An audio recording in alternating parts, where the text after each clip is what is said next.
આજે આપણે પાલકનું સૂપ બનાવીશું. પાલક એ એન્ટીઓક્સિડન્ટથી ભરપૂર છે, એટલે એનાથી ઇમ્યુન સિસ્ટમ પણ ખૂબ જ મજબૂત બને છે. અહીં મેં એક બંચ પાલકને પાણીથી બરાબર ધોઈને આ રીતે બારીક સમારી લીધી છે.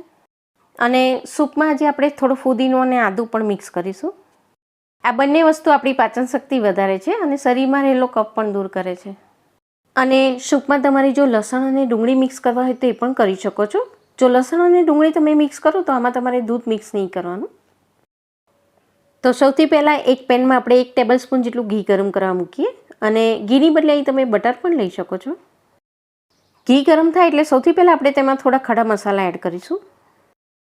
અહીં આપણે 4 લવિંગ, 2 તમાલપત્ર અને 1 તજની સ્ટીક એડ કરીશું. હવે આદુની પેસ્ટ મિક્સ કરીને આપણે આને એકાદ મિનિટ માટે સાંતળી લઈશું.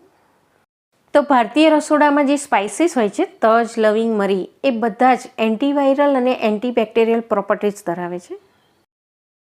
હવે પાલક એડ કરી દઈએ અને પાલકને આપણે 2 થી 3 મિનિટ માટે ઘીમાં સાંતળી લઈશું. અને અહીં સાથે હું ફુદીનો પણ મિક્સ કરી દઉં છું. મીડિયમ ફ્લેમ પર પાલકને આપણે 2 થી 3 મિનિટ માટે ઘીમાં સાંતળી લઈએ.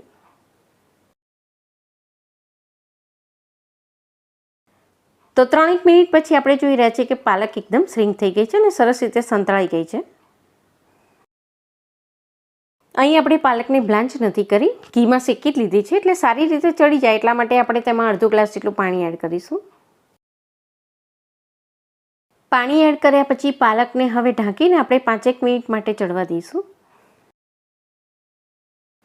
તો ઢાંકીને ચડવા દઈએ અને 5-1 મિનિટ પછી આને આપણે ચેક કરીશું.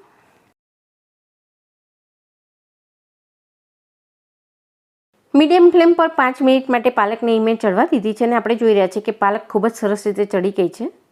તો આ સ્ટેજ પર આપણે ગેસને બંધ કરી દઈએ અને પાલક ઠંડી થાય પછી આપણે તેને મિક્સરમાં ક્રશ કરીશું.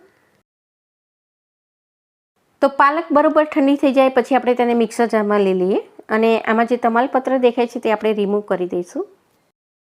અહીં આપણે અંદર જે પાણી હોય એની સાથે જ પાણી નિતારે વગર જ પાલકને લઈ લઈશું, એટલે એ સારી રીતે ક્રશ પણ થઈ જશે. અહીં સૂપને તમારે જો એકદમ સ્પાઇસી બનાવવું હોય તો આમાં તમારે એકાદ લીલું મરચું મિક્સ કરવું હોય તો એ પણ કરી શકો છો. આદુ અને મરી પાવડર એ બંને મિક્સ કરીશું એટલે સૂપ થોડો તીખો જ બનશે.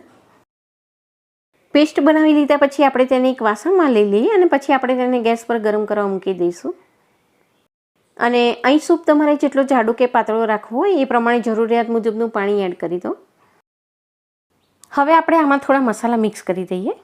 અને અહીં આપણે પાલકને પહેલાં ઓલરેડી કૂક કરેલી જ છે, એટલે પાલકને ફક્ત 2 થી 3 મિનિટ માટે જ ઉકળવા દઈશું.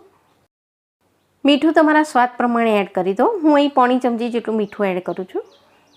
સાથે અડધી ચમચી જેટલો મરી પાવડર એડ કરીશું. પાલક થોડી તુરી હોય છે, એટલે એનો તુરો સ્વાદ દૂર કરવા માટે અહીં આપણે અડધાથી 1 કપ જેટલું આમાં દૂધ મિક્સ કરીશું. હવે હાઈ ફ્લેમ પર 2 થી 3 મિનિટ માટે આમાં એકાદ ઉભરો આવે ત્યાં સુધી આપણે તેને ઉકાળી લઈશું. પાલકમાં મલ્ટીવિટામિન, બીજા ઘણા બધા પોષક તત્વો અને ફાઇબર્સ પણ રહેલું છે. આ સૂપ ખૂબ જ હેલ્ધી બને છે. આને તમે વેટ લોસ દરમિયાન ડાયટ મીલ તરીકે પણ લઈ શકો છો. તો આ પાલકનો સૂપ બોડીને ડિટોક્સ પણ કરે છે અને રોગપ્રતિકારક શક્તિ પણ વધારે છે. અને કોરોનાના પેશન્ટને પણ ડૉક્ટરની સલાહ લીધા પછી જો એ હા પડે તો આ સૂપ તમે ચોક્કસ આપી શકો છો. તો અહીં મેં મસાલા મિક્સ કર્યા પછી 2 થી 3 મિનિટ માટે જ હાઈ ફ્લેમ પર ઉકાળી લીધો છે ને હવે આપણો પાલકનો સૂપ તૈયાર થઈ ગયો છે. ગેસને આપણે બંધ કરી દઈએ. તો બીમારી દરમિયાન પેશન્ટ માટે તમે રોજ અલગ અલગ પ્રકારના સૂપ બનાવી શકો છો. આ સિવાય બાકીના બીજા સૂપની લિંક પણ હું તમને નીચે ડિસ્ક્રિપ્શન બોક્સમાં આપી દઉં છું, ત્યાંથી તમે ચેક કરી શકો છો.